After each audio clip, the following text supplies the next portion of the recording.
just call me Meg. I am a pre-tenure track and a program assistant for the MA program in International Development, IDMA, is at Gallaudet University. I'm IDMA, here we go. I am also a third-year student at the university in Washington, American University in Washington, D.C. I consult with several non-governmental organizations working on inclusion. We want to make sure that we've got the inclusion. So I'm looking forward to our chat today. Thank you for sharing. Alex? Hello, I am Alex Daly. I grew up in Silver Creek, New York, about 30 minutes away from Buffalo. I live in Orchard Park now. I work as a mailman, postal carrier for the United States Postal Service. I've been there for 6 years now. Time really flies. Well, you can hear more of my experiences, my life later. Great, this is great. Well, thank you for joining us on the panel. We have some questions. The three of you can choose who to answer. Just about your background, your travels, the point of it, just everything today. I'd like to start with a question about where you were born, where you grew up. Were you born deaf, hard of hearing? Hearing. If you have, deaf people in your family, just a little bit, expand on your life. Who wants to start? Oh, I will. I am the only deaf one in the family. I have two brothers. They sign. We think communication is just so important. In Silver Creek, it's, a small area, but Alex, your parents, they learn sign? Where did they learn sign? When I went to school at St. Mary's, they went to the school, learn sign through St. Mary's. When they found out that I was deaf, they, so now the whole family can communicate the whole time. They just sign. That's great. That's awesome. It really is. That's awesome. Wonderful. You're lucky, because a lot of times, in our community, we just don't have the opportunity for that communication within the family. So that's great. Yeah, that's why I encourage all parents, who have deaf children, don't just put them in there, they've got the deaf school. That's their first language. ASL is going to be their first language. Yeah, I agree. I understand. Good point. Meg? Jake? I was born and raised in New Orleans, Louisiana. I was born deaf, and I am the only deaf person in the family. My mother was a social worker, and she was really, really motivated to learn sign language. And they just picked it up, my sister too. They all sign. My oldest sister signs very well. So now we can communicate with each other, and some of them they can sign a little bit, but it's just so important. Like Alex, said that when the doctor said that you were deaf, it's like, a lot of them will say no signing, no signing at all. They want you to communicate, this is my child, So being able to communicate through sign, I agree. The parents need to. There's a community there, they can learn. Yep, I agree. Again, parents,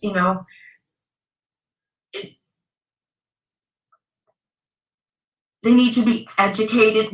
There's public schools, there's deaf schools, but you have to find what's right, whatever will help your child succeed with communication. I was born deaf. I was born 3 months premature. The doctor found that I was deaf, through an audiologist. My parents, sent me to the deaf school, St. Mary's. They checked it out. It fit what I needed, my communication needs. So, of course, as a baby, they were, oh, he's deaf, afraid of a deaf person. But later, the parents realized, you know what? Communication is just so important, and you're not going to lose out on that. So, hearing aids, I didn't want a cochlear. I didn't have any cochlear, so I was not a candidate for cochlear implant. But my parents learned sign. My grandparents, aunts, uncles, all sign. So now I can communicate. We communicate through signs still to this day. I am the oldest in the family. I have brothers, that are younger than I am. But my first language is sign, and that's their first language because in my house, that's what we did. We signed. So they didn't know any different. So, they did go to a different public school. They learned to speak, but everybody signs. And that's how we still communicate. My mother and father still sign with me today through technology, FaceTime. And, we've got the video phones, all the different apps that we've got to be able to communicate with each other, which is really nice to see each other, to actually just see each other too, and not just texting it's just nice to be able to see each other. That's really important, being a baby being exposed to language early so that they can learn that language. It's, the earlier you get that exposure, the better that they'll do off in the long run. So all your parents, that don't want to communicate, please learn to sign, please. It's a beautiful language. Join our road, right? Very true, very true. Deaf, hard of hearing, it doesn't matter. Really, just sign language is just what's really important to be included. It's our future. We can't have a future without being able to communicate. So, and everyone in the family too it's great. And technology, we've got that FaceTime, we've got, a Google Duo. There's all these things that we can say with technology that we can see each other. So it's going as good as I can. Okay, let's move on ahead. I know we have to be sensitive to the interpreter, but anyways, I wanted to know, those who went to college, where did you go? And what degrees did you earn? I know some of you had mentioned it, in your intro, but maybe add a little bit to that. And what was your first job? First time, after you graduated or went to a job, whatever it was. If it was right after school, you want to talk about that a little bit?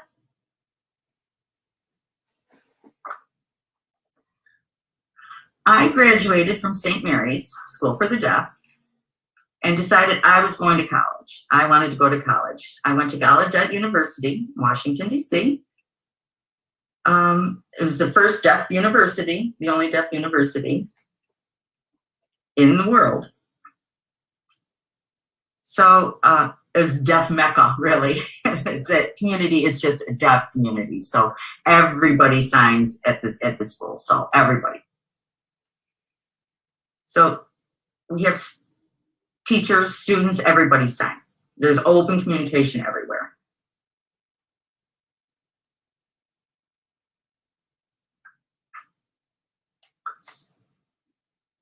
There's no barriers at all to our education being there because all of our needs were met.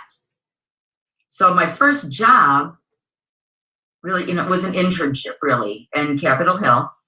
Then worked for the Department of Defense, alumni health research. We had to pick, we were studying health problems in other countries. We were doing research on what they were feeding the children, how they grew up, how they took care of their families. Now I'm working with development, international development. So it kind of led me to where I am. Wow, the things you've accomplished, the goals that you've reached, you did it. You've gone through it yourself. This is awesome. Who wants to go next? Okay.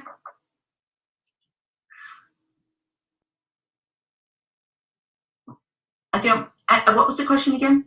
I wanted to know if you went to college or, what was your first job? What did you do after school? Go ahead. I did not go to college after high school. I graduated high school in 2008, I think, quite a few years ago.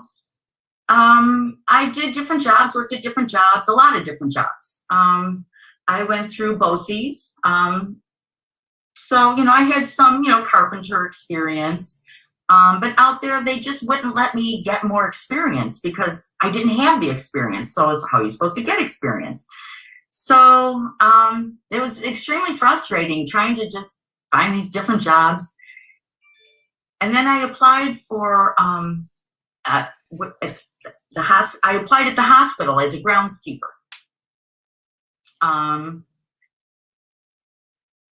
And I did that for about 4 years, and it didn't pay very well, but it was something. So then I just decided I wanted something more that, something I can move up in. So I worked at FedEx for a while, doing mail handling, handling with boxes and packages, doing, getting them ready to go to the airport, shipping, that kind of stuff. So I was there for about a year. It wasn't just not enough time. I needed more. So I just looked. It's like, let me try to apply at the post office. Let me just see what happens. And after a few months, I actually got an interview and I got the job. And I've been doing it for about 8 years now. So there's ups and downs, yeah, it's okay. It's good experience though. Thank you, Alex. Meg, let's go back to that. I went to a small private college in North Louisiana for my undergrad. I was mainstream there, so there were some challenges with that, the accessibility.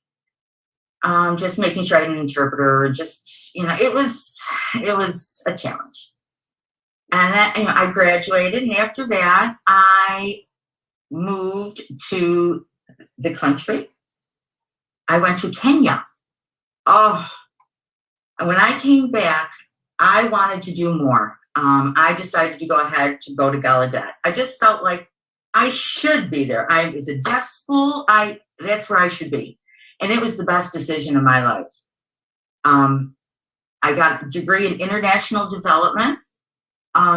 My first job, when I did my internship in the last semester of grad school, I got a job at that place where I did my internship. So it was a non-governmental organization in Germany. Oh, that was my first time. It's like that I worked from Gallaudet, now teaching the students. I just absolutely love it. Oh, thank you for sharing all your experiences. Wow. You have accomplished a lot. So going back to Jacob, just occurred to me, I remember, when you were signing, how old were you when you first started signing?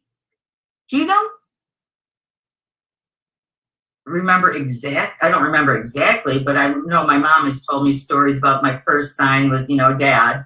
That was my first sign because, Mom was always home with me. So I was always looking, Dad was at work. Dad was at work. Dad, so that was my first sign. But I don't know how old I was. I guess I was a baby. I really don't know. Cool.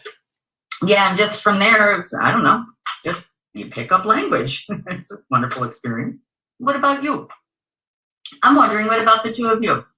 What was your first sign, or,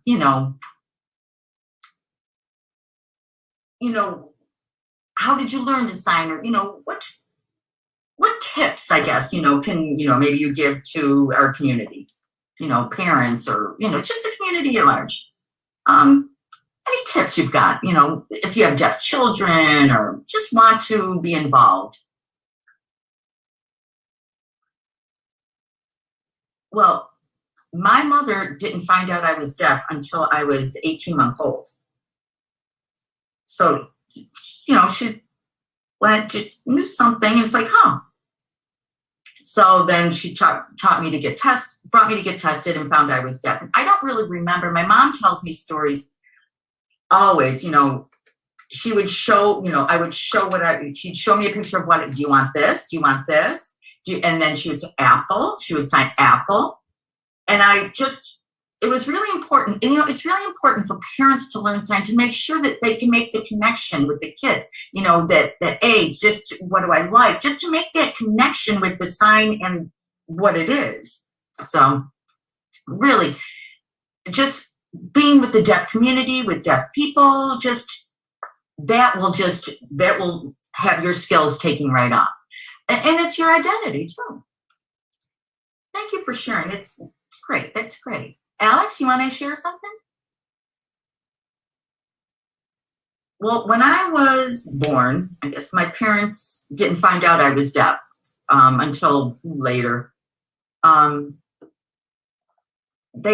first they thought that I was autistic because of the way I would behave. I wouldn't respond to noises so they took me to preschool, in Silver Creek.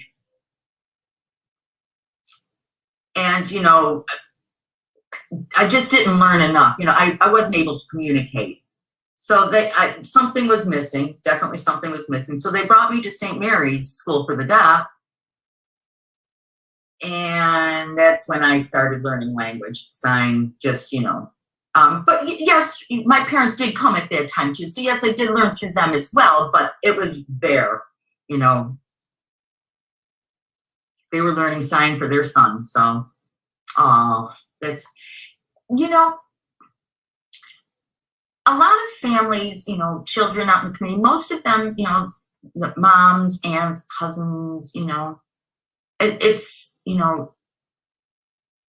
the fathers and males, it's just great that they're all included, with their children's lives for their future, your parents took that right in and just went with that. So I think it benefits the whole family when everyone can communicate, every member of their family to be able to communicate. Did you want to say something, Jay? Yes, I want to just throw a tip out there. ASL, is a visual language, which means you've got a picture, you can gesture, really. You can learn sign, but it's like art in the air, really. So you can make that with gesture, with pictures, whatever it is you need to do, and then learning to understand what's being signed to you. That comes with growing up deaf. Alex? Yeah, a lot of people say that, babies have, a quicker memory, a better memory. They pick up things faster and they develop better because of that. So when you hear someone say they're deaf, like, it's like, no, it's okay.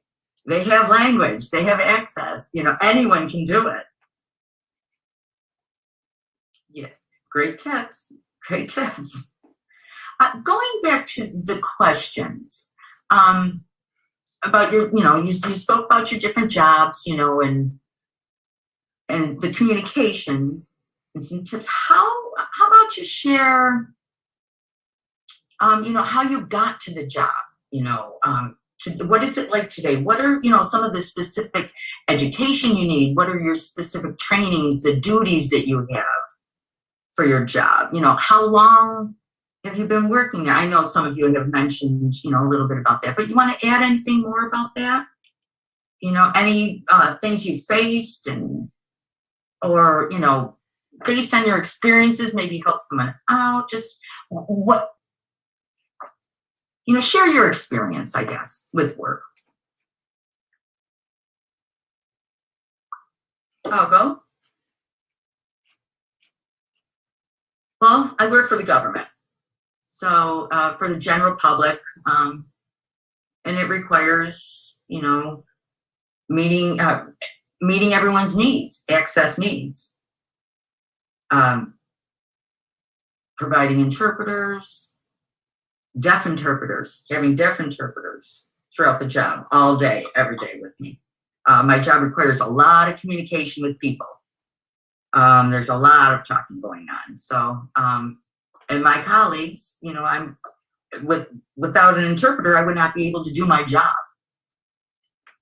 So what is struggle? I guess my struggle sometimes is, that sometimes colleagues forget me.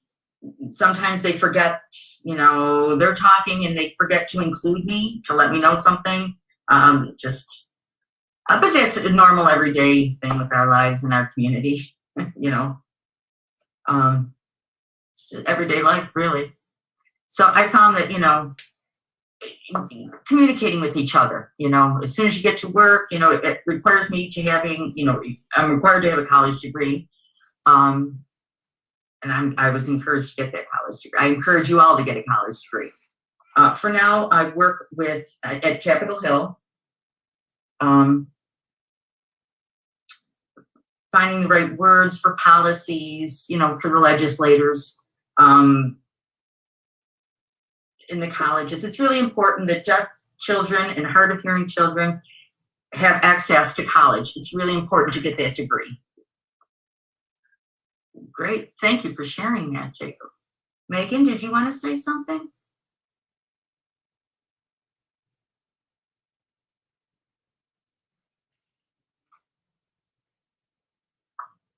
Well, I have been working in the international development field for a long time, and I wanted to see more deaf people, out there, people with disabilities out in the field.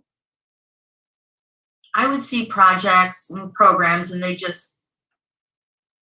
were not inclusive of all the different identities. So when I had the opportunity to be an adjunct faculty to teach students about international development, I loved it. I wanted to teach them. I wanted to make the students, I wanted them graduating and going out into their field to represent.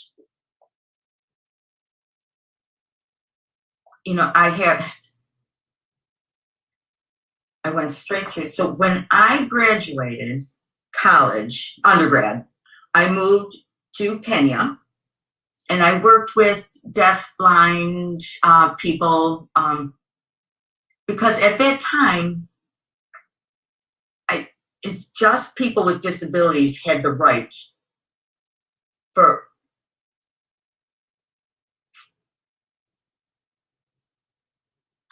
Constitution.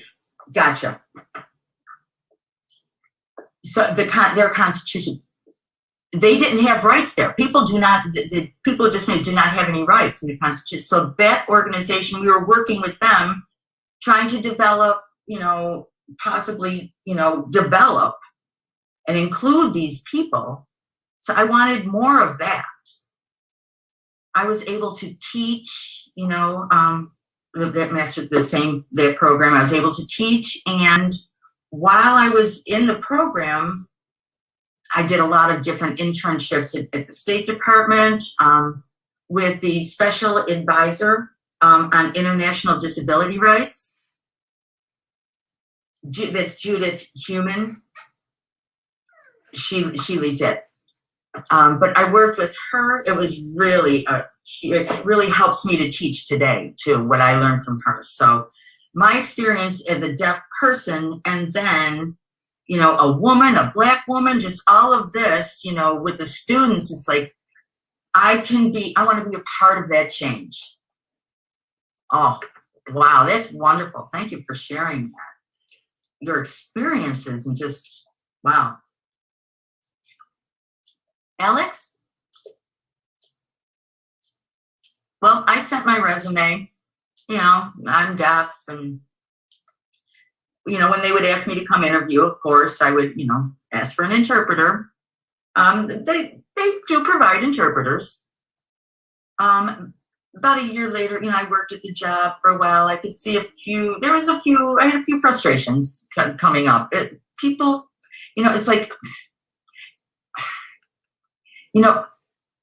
by now, you would think people would, they see, a deaf an individual that needs accommodations. It's just simple things.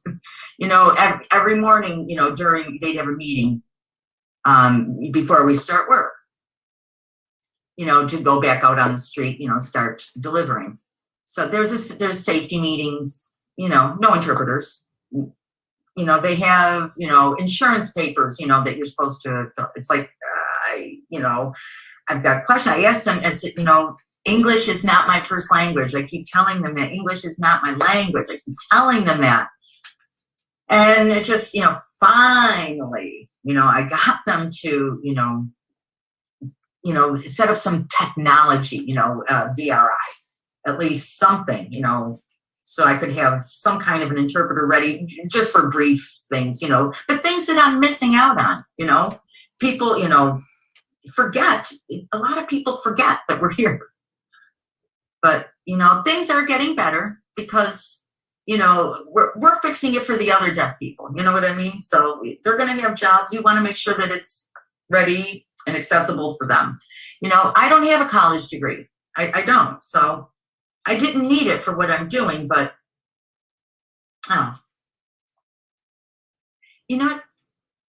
you all have different, careers, experiences, but, you are key. You are people. You are deaf. You're hard. It doesn't matter what kind of job. You have the power to encourage them to look at us in a different way and provide those accommodations. It's not just, the same old thing, working. And like everyone says, they forget us. I'm here. It's like, hello, I am here. So, that it's hard to, to empower and educate, for that equal access, deaf, hearing, hard of hearing. It's all, the key thing is we are people, and hopefully you're helping for the deafness in the future. Jake? I interviewed for several jobs, applied for jobs. A lot of people don't even know that I was deaf. They didn't know what to do with a deaf person too. And it's like, I would explain to them, you need to get an interpreter for me. And I would explain what I would need. I'm a deaf person, and they would like, well, how does this interpreter work? How do they know what you're doing? And so we went to the interpreting agency, got some help and got the services I need. But some of them, the first, it's the first time they're meeting a deaf person, and people, they just don't know. They don't know what to do. No one's really educated them on what's appropriate, and first you have to say, first of all, emphasize, we're in the community. We're there, some people are happy to get interpreters, others are not. It's just, we have to find out. It's a battle that we're constantly fighting. So if they won't provide it, some people will not provide an interpreter for job interviews. I don't want that job. I'll go find another one. Sometimes it's, you've got to fight for what you want. And it's case by case situation too, but I want to add to that, it's really important what, Jake hit on. The important thing is to know your rights. So many people do not know their rights. You have a right to know. You need to, if you need something, you need to ask for it. Ask for it. I know I can do the job, but you know what? I'm going to need this, and this to do the job. And oftentimes, they'll say, oh, I'm just want you to hire this for the job. It's like, no, stand up for yourself. It's the right time to, you've got to pick your battles, and that's one of them. It's really important, for the long term. that long-term impact. So what we do today is going to impact what happens in the future. Definitely agreed. Thank you, Megan. Alex? Well, I work, as a mailman, so I see people every day. Some, I don't need an interpreter with me all the time, but I would like an interpreter for the work area, not on the street when I'm delivering mail. It's two different situations. But for me, when I see people out there, and I, could you write or something, if they want to ask me something, it's like, well, call the post office or, there's a lot of different situations. But no, this is all good. This is good. Thank you. This is good. Jake, you wanted to say something? Yeah, deaf people are very creative with communication. There's a lot of things we can do, gesturing, texting, hand the phone to somebody, just writing. There's so many things that we can do, as long as we can communicate with people.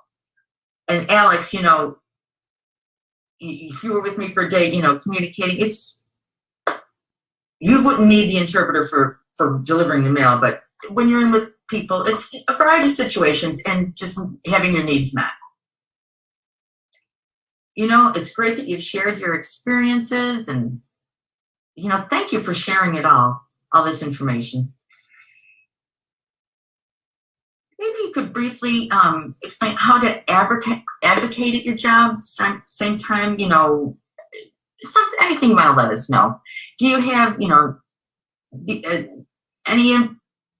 any impact on your supervisors? Do you have the ability to, like Deaf Access Services, the agency, and in DC, I'm sure they've got, advocating agencies that advocate for interpreting and needs. They work with the deaf community, just to advocate, to educate public and your coworkers. This week is a really special week, this Deaf Awareness Week. So what does it mean to you, and how is it coming into your life tonight? Volunteer?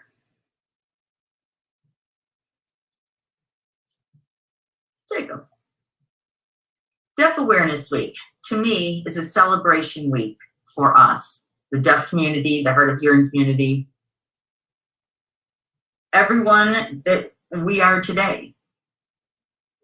People that we've known in America for all this time. It's a celebration. Back to 1980, the National Association of the Deaf set this up because our signing was in danger. In Milan, that conference in Milan, it was like they thought that oral would be best. Oral would be better. They didn't want us signing. It's like, no, we love our language. So from that time on, this is our language, and it's still going to go. And it's our right to have equal access to this language. So it's not 100% yet, but we're getting there. We've got a ways to go, but we're getting there. For the hearing people out there, if you want to learn how to advocate or encourage,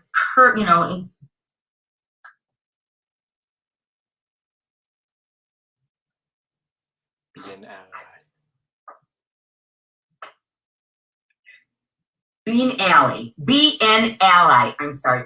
Be an ally. Be an ally to us. We've learned a lot. Support us. Go through with us. We are equals. Make us equals in the deaf community. Thank you, Jacob.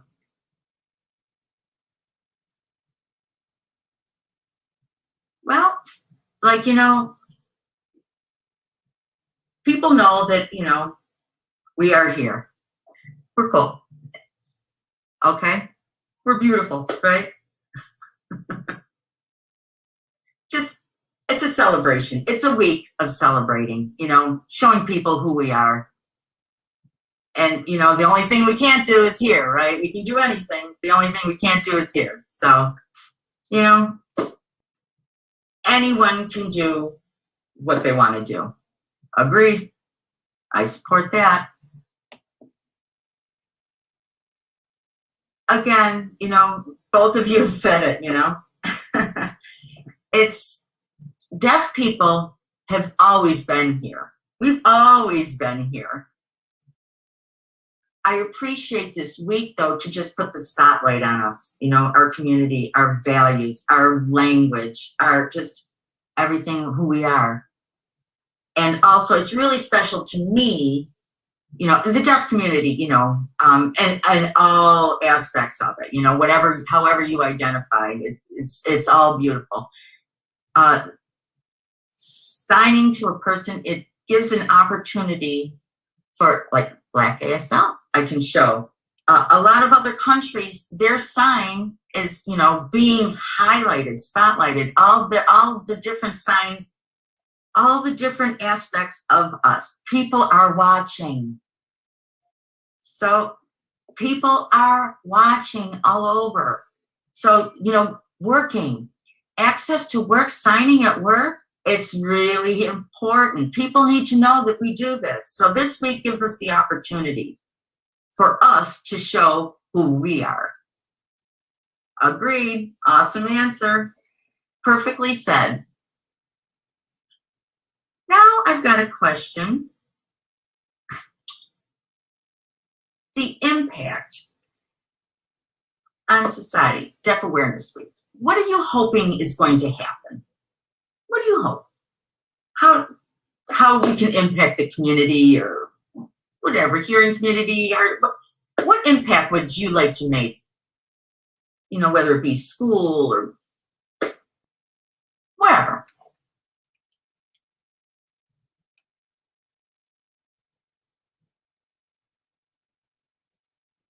Well, I like to just expanding knowledge of what being deaf is, you know, showing, you know, what we're able to accomplish and to grow with people. Just a lot of people, you know, they don't see, they don't notice who we are. So it's good to know who we are and to know those things and what we can do. So yeah. Meg, I'm hoping, you know, for people to become more aware of the needs of language access. And it looks different for each person. You know, that's what's really important. There's the structure is there, and the need to push it, you know, it needs to be stronger. But I know there's more job opportunities for deaf people, giving equal education opportunities, and just seeing a lot of imbalances, you know, throughout all areas. And I'm really hoping to see, you know, after this, a push for that equality in the deaf community as well. Agreed? Jacob? They both said it perfectly. And I just want to add one more thing. I'm hoping to see deaf and hearing, hard of hearing community together, open, signing as one, no barriers in our lives. You know, that would be my hope for the future. Hoping to see deaf people running, you know, hey, how about President of the United States in our lifetime? There you go. If the roles were just reversed, you know, the hearing community looking at the deaf community, you know, can you imagine? But thank you for sharing, though, all of your, you know, your insights, your just having your support.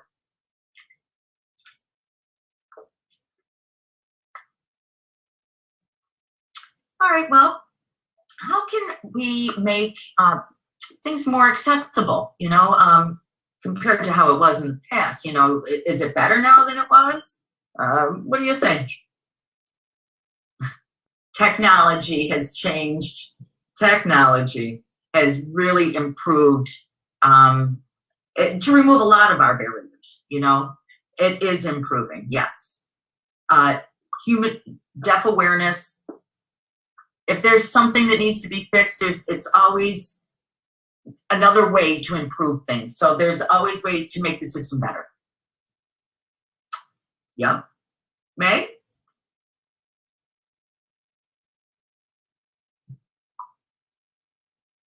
I think we're on our way. We have a long way to go.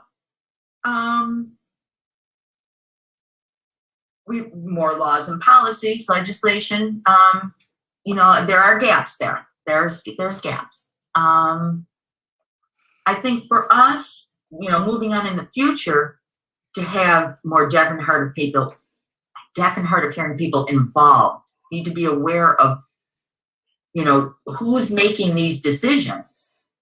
So you need to be involved in the decision making. The deaf blind, we need more involvement. Deaf, we need more deaf black, we need just transgender, just everybody needs to be in on the conversation.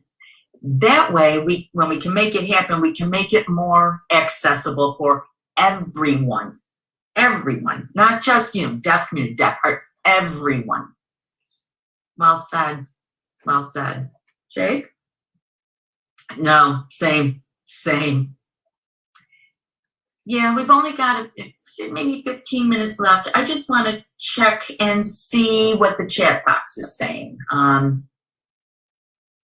If you see, high school, college students taking ASL classes, courses, how can people maybe prepare for, having deaf and hard of hearing people in their workforce? We can offer, do colleges offer it? We need to add those courses, colleges and universities. We need to educate the schools on, we have to, empower the deaf. What do you think? Yes. I have seen a lot of, work with organizations that they don't know anything about being deaf.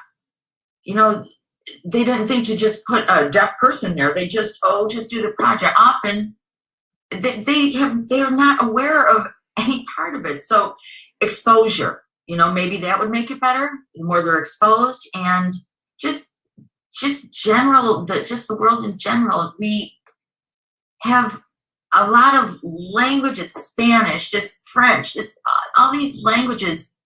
But ASL, come on, it's already being used all over the U.S. It just makes sense to offer it in the high schools and colleges and universities. So, yeah, ASL really should be taught all over. High school, college, exposure to it.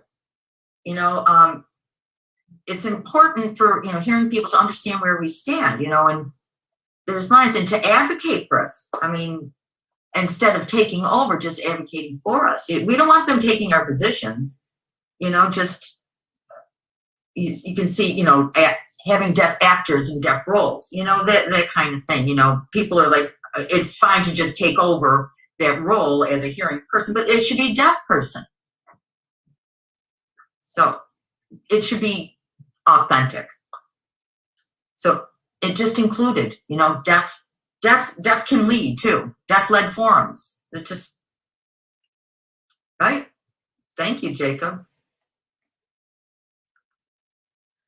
I know everyone's got different answers, different perspectives. This is great. I wanted to ask, can you maybe talk about your early year experience, with like caption TV? Remember, we didn't have captions back then. Just your early experiences to like,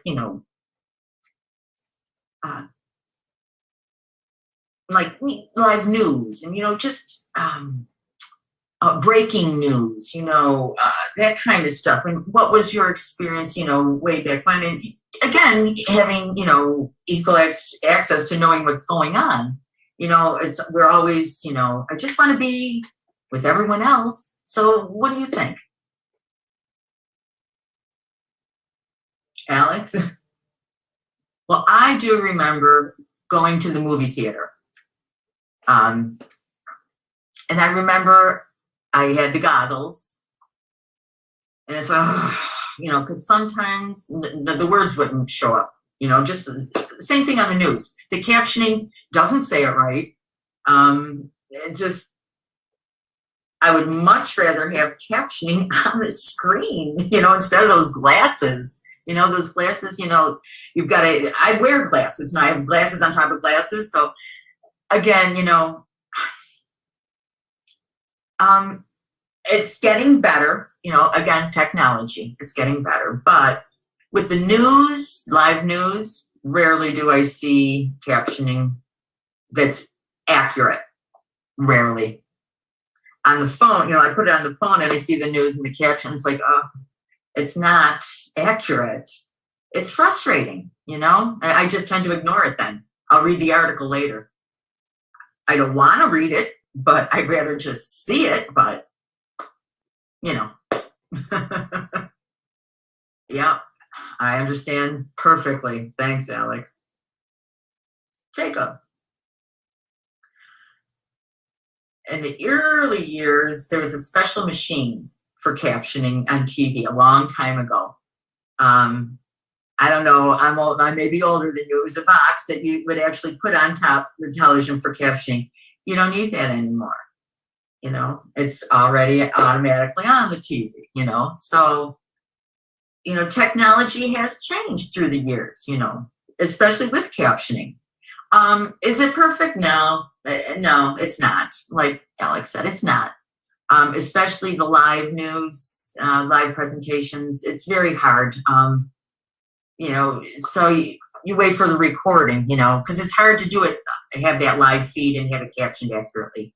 I'd rather see an interpreter on the TV interpreting the news, especially with COVID, all that. It's more important than ever to have that access for understanding. So what's going on. The COVID was not something you want to play with. So I'd like to see that continuing, having the live interpreters on the news. Meg? Yeah, same thing, Jake. I'm showing my age, but I do remember that box. It used to go on top of the TV. Yes, I do remember for the captioning. I do remember.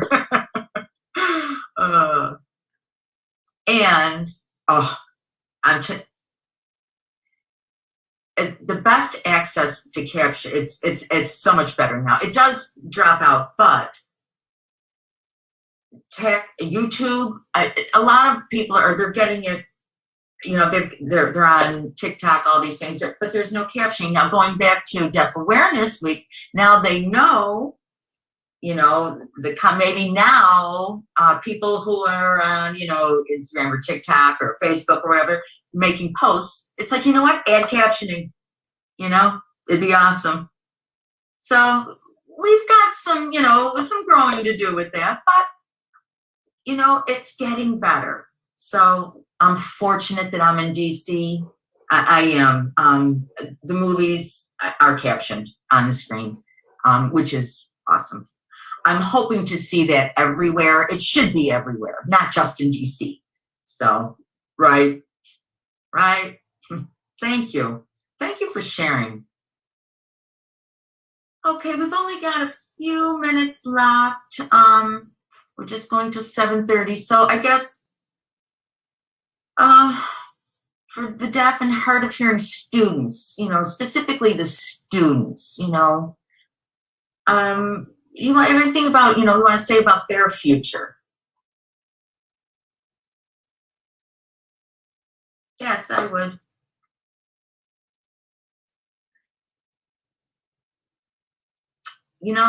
Set goals for yourself. you will go through a lot of problems, mistakes, you'll learn a lot, but stay focused on your goals. Don't let other people tell you what you can or can't do. You can do this. Secondly, sometimes, you'll have an experience that, you'll feel oppressed and it's just not fair. Stand up for yourself. Know your rights. Know where to go. Advocate for yourself. Advocating is so important. That's all I do. I just advocate my whole life. That's what I've done, and that's all I will do.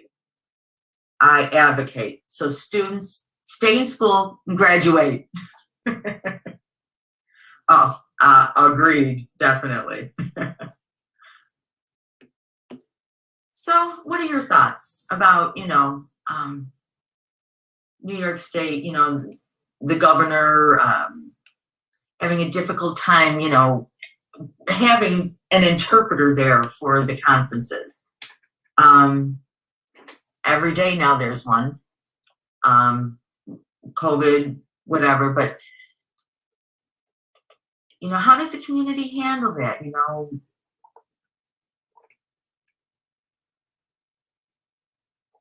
I know how it is, in DC. Alex, what do you think? Well, are you talking specifically COVID-19? Wait a minute.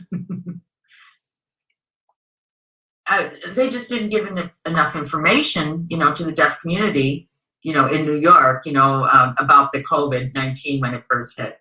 I got more information at work than I did on the news from the governor himself. So, from the New York governor. So, yeah, having that interpreter, any emergency situation, really, you should have an live interpreter on the news. It should be there all the time. It would be nice if, the movies were all captioned as well. It's only every now and then all the deaf will go on that one day. But as far as New York, they should have that interpreter on the live news anytime that there's, emergency news or need to get out that information.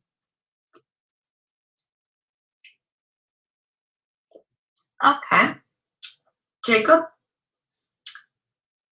Yes, I live in Maryland, and we have a lot of deaf and hard of hearing that work for the federal government.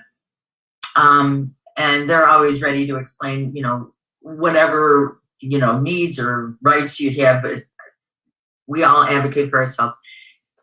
There hasn't been a problem yet. I'm hoping that they pass the law where they will also always have an interpreter for the deaf and hard of hearing. So I'm hoping that the law passes.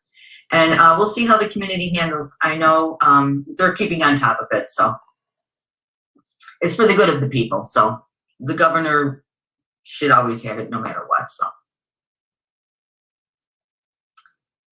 thank you. Meg, did you want to say something? There's just a few minutes left. Yeah, I wanted to see that response.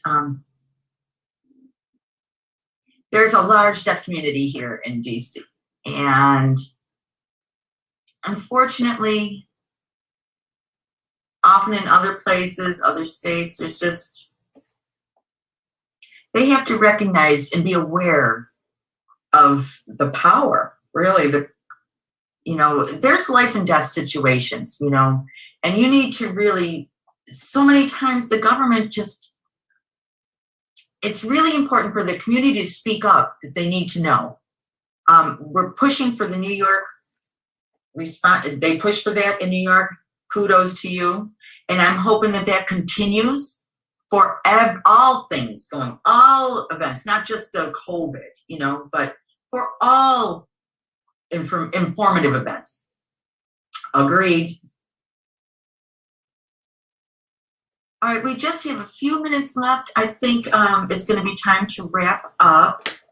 I don't believe there's been any questions come up. So I want to thank the three of you, Megan, Alex, Jacob. Thank you for joining us this evening.